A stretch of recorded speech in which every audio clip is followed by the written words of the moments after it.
depuis 2014, ce qui a été acquis, accompli, réalisé en 2021. J'ai le plaisir d'avoir avec nous en ligne Dr Cherif Amir, professeur de relations internationales. Dr Cherif, bonsoir. Bonsoir madame. Dr Cherif, on a à maintes reprises donc mis en exergue les nouveaux taux de croissance affichés en Égypte sur le plan économique. On a également parlé auparavant de ces réformes économiques, de leur impact, comment le taux de chômage a-t-il baissé, comment le déficit budgétaire également. Mais moi, je veux aujourd'hui pointer spécialement ce qui attire plus l'attention non seulement des investisseurs, mais je parle surtout de ce qui a été fait, réalisé concrètement sur la terre égyptienne. Je veux parler cette fois du Sinaï seulement et aussi de la Haute-Égypte. Beaucoup d'efforts et un énorme budget donc a été mis en place pour le développement du Sinaï, le développement également de la Haute-Égypte avec beaucoup de projets électriques et ceci bien sûr pour maintenir une meilleure qualité de vie aux citoyens qui habitent dans les campagnes ou dans les très petites villes de la Haute-Égypte et au Sinaï également. Est-ce que vous pouvez nous donner un bref aperçu sur comment vous, en tant que professeur de relations internationales, vous avez pu voir ceci concrètement, même avec les autres acteurs que vous rencontrez également dans les différentes instances? Tout d'abord, le défi économique était et toujours un défi très lourd pour l'Égypte vu les dernières décennies, comment l'Égypte a passé par beaucoup des tunnels, si on peut les appeler comme ça, et le fardeau était très lourd. Le président Abdel Fattah el-Sisi a entamé une réforme très audacieuse parce que d'abord il fallait combattre le terrorisme et il fallait aussi rapporter non seulement l'assurance pour les investisseurs étrangers mais pour le peuple égyptien lui-même qui a commencé à sentir menacé. Alors c'était un rôle très difficile pour le président Abdel Fattah el-Sisi. C'était un rôle primordial aussi parce qu'il fallait combattre le terrorisme, travailler sur l'économie, commencer à travailler sur l'infrastructure, envoyer des messages diplomatiques très clairs que l'Égypte va bien. Et heureusement, le défi a été surmonté avec un taux de pourcentage énorme. Beaucoup des ennemis de l'Égypte ou des voix hostiles croyaient qu'on ne pouvait pas travailler sur le Sinaï, par exemple. Au contraire, on a pu commencer à faire les tunnels qui ramènent le Caire avec Sharm el-Sheikh et d'autres parties de la péninsule de Sinaï très rapidement. C'est une infrastructure super, très sophistiquée. Et ça a été fait selon un calendrier très précis, comme le fait souvent le président Sisi, c'est-à-dire il demande un calendrier très clair de A à Z, comment on va travailler, le coût de travaux et le moment où il y aura l'inauguration. Pour la Haute-Égypte, on sait tous que c'était une partie très négligée pour des années. Et malheureusement, c'était une partie qui a poussé les enfants de ces régions vers le Caire, ce qui a porté un fardeau trop lourd sur la capitale. Et là, c'était la décision très sage du président, c'est qu'il faut rendre ces parties de l'Égypte habitables, des parties où les Égyptiens peuvent sentir que l'État central au Caire prend soin d'eux et n'a pas laissé le moindre chose à être fait.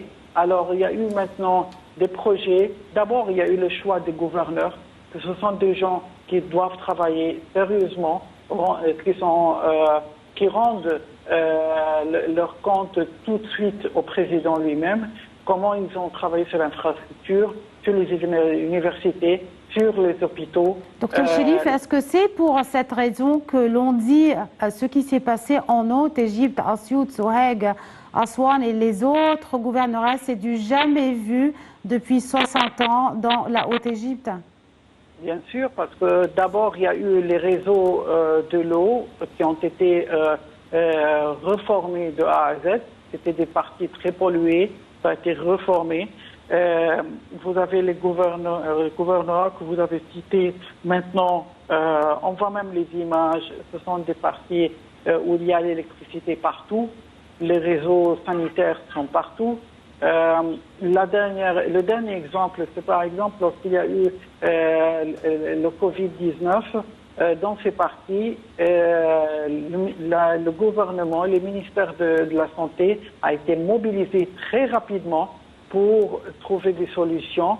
La population là-bas n'a jamais été négligée. Les vaccins sont déployés là-bas. Donc ça, c'est une épreuve très claire que cette partie compte dans les priorités du gouvernement. Oui.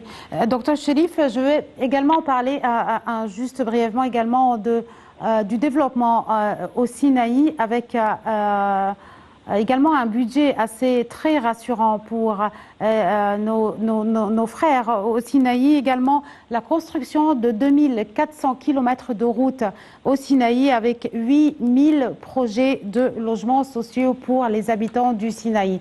C'est également un message, comme vous l'avez dit, de la part de l'Égypte adressé également à l'étranger.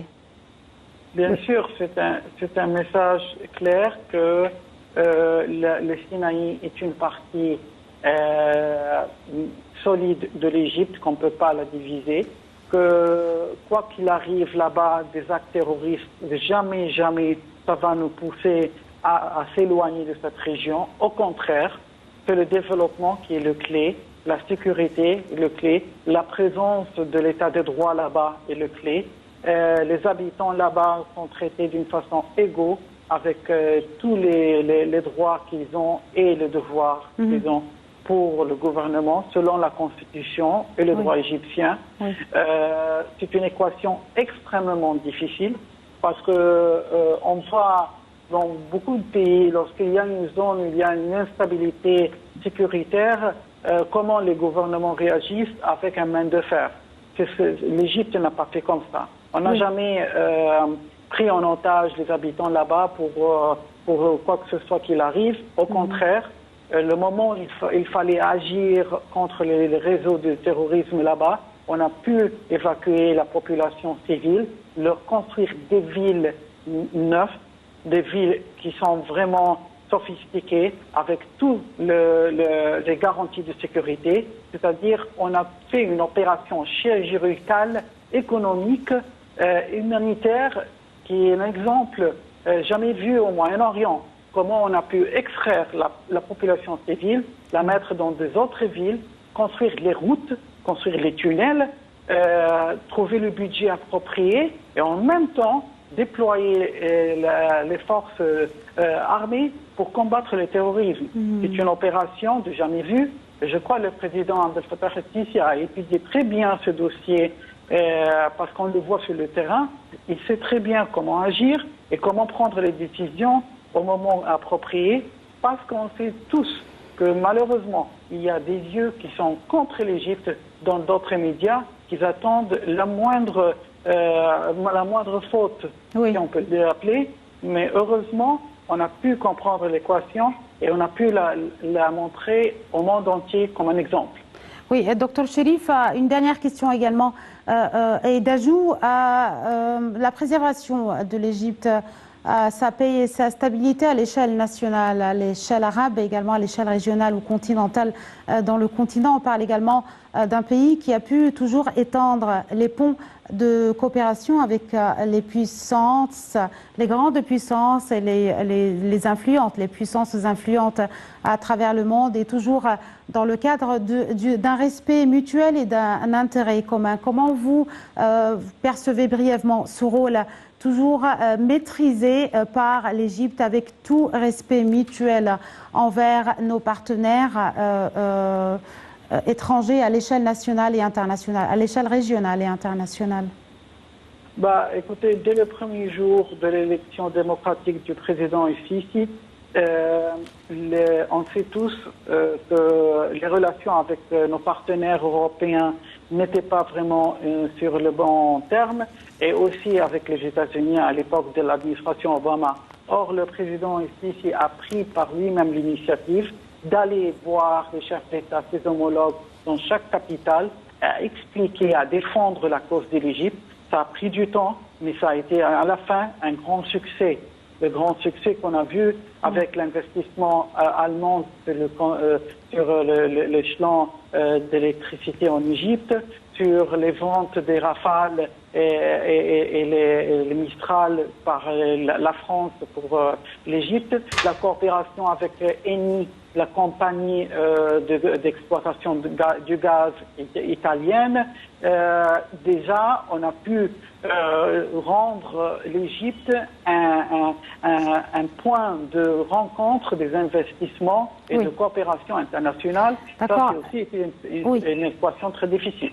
Oui, docteur Cherif Amir, certainement on va élargir cette intervention plus tard ou dans une autre émission qui sera essentiellement consacrée à la politique étrangère de l'Égypte. Je tiens à vous remercier infiniment de votre intervention avec nous. Docteur Cherif Amir, vous êtes professeur de relations internationales. Merci beaucoup.